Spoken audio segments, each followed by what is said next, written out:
ನಿಮ್ಮ ಟಾರ್ಗೆಟ್ ಎಷ್ಟು, ಯಾವ ವರ್ಷದ ಚುನಾವಣೆ? ನೆಕ್ಸ್ಟ್ ವರ್ಷನೇ. ಯಾಕೆ ಆಗ್ಬಾರ್ದ, ಬೇಗ ಆಗ್ಬಾರ್ದ ಇವೆಲ್ಲ? ಆಗ್ಬಾರ್ದ ಹೇಳಿ ಗುರುವೆ, ಇದೇ ತಾನೆ ಒಳಗಡೆ, ಇದೇ ತಾನೆ ಆಗ್ಬೇಕು ಇವೆಲ್ಲ, ಬೇಕು ಅನ್ನೋದಿದೆ. ಬಟ್ ನೀವು ಹೇಳ್ತಿರೋ ಕಾನ್ಸೆಪ್ಟ್ಗಳು ಬದಲಾವಣೆ. ಇದು ಈ ನಿಜವಾದ ಸತ್ಯನ್ ಯಾರು ನಂಬಲ್ಲ. ಬದಲಾವಣೆ ಆಗ್ಬೇಕು. ಒಬ್ಬ ಆಟೋ ಡ್ರೈವರ್ ನಿಂತ್ಕೊಂಡು ಅದು ಜನರ ನಡುವೆ ಚರ್ಚೆ ಆಗುವಾಗ ಆದ್ರೂ ಮಾಡ್ಬೇಕಲ್ವಾ? ನಿಮ್ ಜೊತೆ ನೀವು ಹೇಳುವ ಬದಲಾವಣೆಗಳು, ಹೌದು ನೀವು ನಮ್ಮ ಜೊತೆಗೆ ಇಂಟರ್ವ್ಯೂ ಕೊಡ್ತಾ ಇದ್ರಿ, ಸಂದರ್ಶನದಲ್ಲಿ ಹೇಳ್ತಿದ್ರಿ, ನಿಮ್ಮ ಕಾನ್ಸೆಪ್ಟ್ಗಳನ್ನ ವಿವರಿಸ್ತಾ ಇದ್ರಿ, ಜನ ಇದನ್ನ ನೋಡ್ತಾರೆ, ನೋಡಿದ ತಕ್ಷಣ ಮರೀತಾರೆ. ಯಾಕೆ ಮರೀತಾರೆ? ಖಂಡಿತ ನೋಡಿ, ಇದನ್ನ 10 ಜನ ಕ್ಲಿಪ್ಪಿಂಗ್ ಕಟ್ ಮಾಡಿ ಹಾಕ್ತಾರೆ ನೋಡಿ, ವೈರಲ್ ಆಗತ್ತೆ. ಖಂಡಿತ ಅದೇ ಒಂದಿಷ್ಟಲ್ಲ, ಜಾಸ್ತಿ ಮಟ್ಟಕ್ಕಾಗತ್ತೆ. ಆಯ್ತು, ವೈರಲ್ ಆದ್ಮೇಲೆ ಏನಾಗುತ್ತೆ? ಅವ್ರು ರೆಡಿ ಆಗ್ತಾರೆ, ಈ ಕಾನ್ಸೆಪ್ಟ್ಗೆ ಓಟ್ ಹಾಕೋದು ನಾವು ಅಂತ. ಓಟು ಇನ್ನು ಹಾಕಿಲ್ಲ ಗುರು. ನೆಕ್ಸ್ಟ್ ಹೇಳ್ತಾನೆ, ನೀನ್ ಬರ್ಬೇಡ, ನೀನ್ ಇವಾಗ ಎಲೆಕ್ಷನ್ ವೋಟ್ ಕೇಳಕ್ ಬರ್ಬೇಡ, ನಿನ್ ಕಾನ್ಸೆಪ್ಟ್ ಹೇಳೋಗಿ ನಾ ತಿಳ್ಕೊಂತೀನಿ, ಹೋಗಿ ಒಂದು ವಿಡಿಯೋ ಮಾಡಿ ಹಾಕು, ನಾನು ತಿಳ್ಕೊಂತೀನಿ. ಅಂದ್ರೆ ಆ ಟಾರ್ಗೆಟ್ ಅಲ್ಲಿ ನಿಮ್ಗೆ ವಿಶ್ವಾಸ ಇದೆ? ಆ ರೀತಿಯ ವಿಶ್ವಾಸ ಇಲ್ಲ ಅಂದ್ರೆ ನಾನು ಡೇ 1 ಇದೇ ಹೇಳ್ತಿದ್ದೀನಲ್ಲ ಗುರುವೆ, ನಾನೇನಾರ ಬದಲಾಗಿದ್ದೀನಾ? ಇಲ್ಲ. ಈಗ ಅಲ್ಲಿ ವಿಜಯ್ ಗೆದ್ದಿಯಾರ್ ಸರ್, ನೀವು ಹಂಗೆ ಮಾಡಿ ಅಂದ್ರೆ ನಾನು ಒಪ್ಕೊಂತಿದ್ದೀನ ಅದನ್ನ? ಇಲ್ಲ, ನಾನು ಹೇಳೋದು ತಪ್ಪು ಅಂತ ಹೇಳ್ತಿಲ್ಲ, ಬಟ್ ನನ್ನ ದಾರಿ ಬೇರೆ, ನಾನು ಹೇಳ್ತಿರೋದು ಬೇರೆ.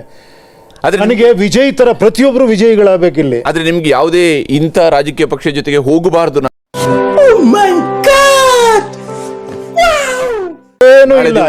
ಯಾವುದೇ ರೀತಿಯ ವಿಜಯ್ ಅವರು ಒಂದು ಮಾತನ್ನ ಹೇಳಿದ್ರು, ನನಗೆ ಪೊಲಿಟಿಕಲಿ DMK ವಿರೋಧಿ, ಬಿಜೆಪಿ ನನ್ನ ಸೈದ್ಧಾಂತಿಕ ವಿರೋಧಿ. ಅದು ಬಿಡಿ, ಅಲ್ಲಲ್ಲ, ಅವರು ಹಂಗೆ ಹೇಳಿದ್ರು. ನಿಮ್ಗೆ ಆ ರೀತಿಯಾದಂತಹ ನಂಬಿಕೆಗಳಿದಾವ? ಇಲ್ಲ, ಯಾವ ನಂಬಿಕೆನೂ ಇಲ್ಲ ನನಗೆ ಅದು ಯಾವ ಸೈದ್ಧಾಂತಿಕ. ನನಗೆ ಜನಕ್ಕೆ ಒಳ್ಳೇದಾಗಬೇಕು, ಜನಕ್ಕೆ ಒಳ್ಳೆ ಆರೋಗ್ಯ ವ್ಯವಸ್ಥೆ ಸಿಗಬೇಕು, ಜನಕ್ಕೆ ಒಳ್ಳೆ ಎಜುಕೇಶನ್ ಸಿಸ್ಟಮ್ ಸಿಗಬೇಕು, ಜನಕ್ಕೆ ಒಳ್ಳೆ ಉದ್ಯೋಗ ಸಿಗಬೇಕು, ಪ್ರತಿಯೊಬ್ಬರು ಸ್ವಾವಲಂಬಿಯಾಗಿ ಬದುಕೋತರ ಆಗಬೇಕು. ಈ ಥರ ವಿಚಾರವಂತರಾದಾಗ ಜನರಲ್ಲಿ ಒಬ್ಬೊಬ್ಬನು ಈ ಥರ ವಿಚಾರವಂತರಾದಾಗ ರಿಸರ್ಚ್ಗಳಾಗಬೇಕು ಈ ದೇಶದಲ್ಲಿ. ನಮ್ಮ ದೇಶ ಬೇರೆ ಎಲ್ಲ ದೇಶಗಳಿಂದ ಪವರ್ಫುಲ್ ಆಗಬೇಕು. ನಾವು ಸೆಲ್ಫ್ ಸಸ್ಟೈನ್ ಆಗಬೇಕು. ನಾವು ಇನ್ನೊಬ್ಬರ ಮೇಲೆ ಆದಷ್ಟು ಡಿಪೆಂಡೆನ್ಸಿ ಕಡಿಮೆ ಮಾಡೋ ಥರ ಒಂದು ವ್ಯವಸ್ಥೆ ಬರಬೇಕು.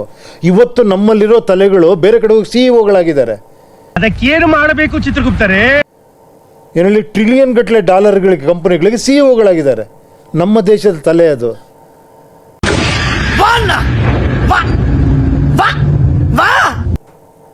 ನಮ್ಗೆ ಏನಕ್ಕೆ ಆಗ್ತಾ ಇಲ್ಲ ಅದು? ನಮ್ಮಲ್ಲೂ ಆ ಥರದವ್ರು ಇದ್ದಾರೆ. ಆ ಎನ್ಕರೇಜ್ಮೆಂಟ್ ಯಾಕೆ ಸಿಗ್ತಾ ಇಲ್ಲ? ನಾವು ವಿಚಾರಗಳಿಗೆ ಬೆಲೆ ಕೊಡ್ತಿಲ್ಲ, ಎಮೋಷನಲ್ ಆಗ್ಬಿಟ್ಟಿದ್ದೀವಿ ನಾವು. ಇಂದಿನ ಯುವಕರಿಗೆ ಯಾವತ್ತು ಬುದ್ಧಿ ಬರುತ್ತೋ ನಾ ಕಾಣೆ. ನಮ್ಗೇನೋ ಒಂದು ದೊಡ್ಡ ಇದಾದಾಗ ನಾನು ಆ ಕಡೆ ಹೊಟ್ಟೋಗ್ತೀನಿ, ಯೋಚನೆನೇ ಮಾಡಲ್ಲ ನಾನು. 4 ಜನ ಸಪೋರ್ಟ್ ಮಾಡ್ತೀನಿ, ನಾನು ಅಲ್ಲೇ ಮಾಡ್ತೀನಪ್ಪ. ನಾನೊಬ್ಬ ಇಂಡಿಪೆಂಡೆಂಟ್ ಆಗಿ ಯೋಚನೆ ಮಾಡಬೇಕು. ಅಂಥವ್ರು ಬೇಕು ಈ ದೇಶಕ್ಕೆ. ನಿನ್ನ ಮಾತು ಕೇಳ್ತಾ ಇದ್ರೆ ಕುಡಿದಿರೋ ಕಿಕ್ಕೆಲ್ಲ ಇಳ್ತೋಗ್ತಾ ಇದೆಯಲ್ಲ. ದ್ವಿಭಾಷಾ ಸೂತ್ರ ಬೇಕು ಅಂತ ಕೇಳ್ತಾರೆ, ಹಿಂದಿ ಹೇರಿಕೆ ಆಗ್ತಾ ಇದೆ. ಜನಕ್ಕೆ ಬಿಡಿ, ಅವ್ರಿಗೆ ಗೊತ್ತು, ನಮಗೇನು ಗೊತ್ತು? ನಿಜವಾಗ್ಲೂ ಇದೊಂದು ದೊಡ್ಡ ಪ್ರಾಬ್ಲಮ್ಮು. ನಾನು ಜನರ ರೆಪ್ರೆಸೆಂಟೇಟಿವ್, ನನಗೆ ಗೊತ್ತಿರೋಷ್ಟು ಅವ್ರಿಗೇನು ಗೊತ್ತೇ ಇಲ್ಲ ಅಂತ. ಬಿಡಿ, ಅವ್ರಿಗೆ ಬಿಟ್ಬಿಡಿ ಅದನ್ನ. ಅವ್ನು 2 ಭಾಷೆ ಕಲಿತಾನೋ, 3 ಭಾಷೆ ಕಲಿತಾನೋ, 5 ಭಾಷೆ ಕಲಿತಾನೋ, ಅವನ ಇಷ್ಟ. ಸರಿಯಾದ ಪಾಯಿಂಟ್ ಹೇಳ್ತಾ ಇದ್ದಾನೆ ಅಲ್ವಾ? ಅವನ ಸಂದರ್ಭ ಕರೆಕ್ಟಾಗಿ ಒಂದು ಭಾಷೆ ಕಲ್ತ್ಕೊಂತಾನೆ. ಇಲ್ಲಿಂದ ಬಾಂಬೆಲಿ ಹೋಗಿ ಬದುಕಬೇಕು, ಅವ್ನು ಹಿಂದಿ ಕಲಿತಾನೆ. ಇವ್ರು ಕಲ್ತಿಲ್ವಾ? ಆದ್ರೆ ಕನ್ನಡದಲ್ಲಿ ಈಗ ಕರ್ನಾಟಕದಲ್ಲಿ ಕಲಿಸ್ಬೇಕಾ ಬೇಡವಾ? ಅಲ್ಲ ಸ್ವಾಮಿ, ಯಾರ್ರೀ ಕಲಿಸೋದಕ್ಕೆ? ನಾನು ಹೇಳಿದ್ದು ಬಿಡಿ, ಜನಕ್ಕೆ ಬಿಟ್ಬಿಡಿ ಅದನ್ನ. ಅವ್ನು let him take what ever they want. ಯಾಕೆ ಹೇರ್ತೀರ ಅವ್ರ ಮೇಲೆ? ಸ್ವಾಮಿ, ನಮಗೂ ಬುದ್ಧಿ ಬಂದಿದೆ.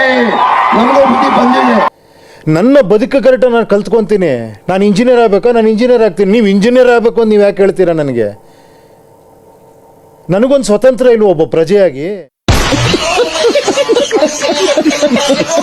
ಗ್ರೇಟ್ ಇಂಡಿಯನ್ಸ್ ಇವರು. ಹೊಡಿರಿ ಚಪ್ಪಾಳೆ. ಇದು ಇಂಡಿಯನ್ಸ್ ಅಂದ್ರೆ.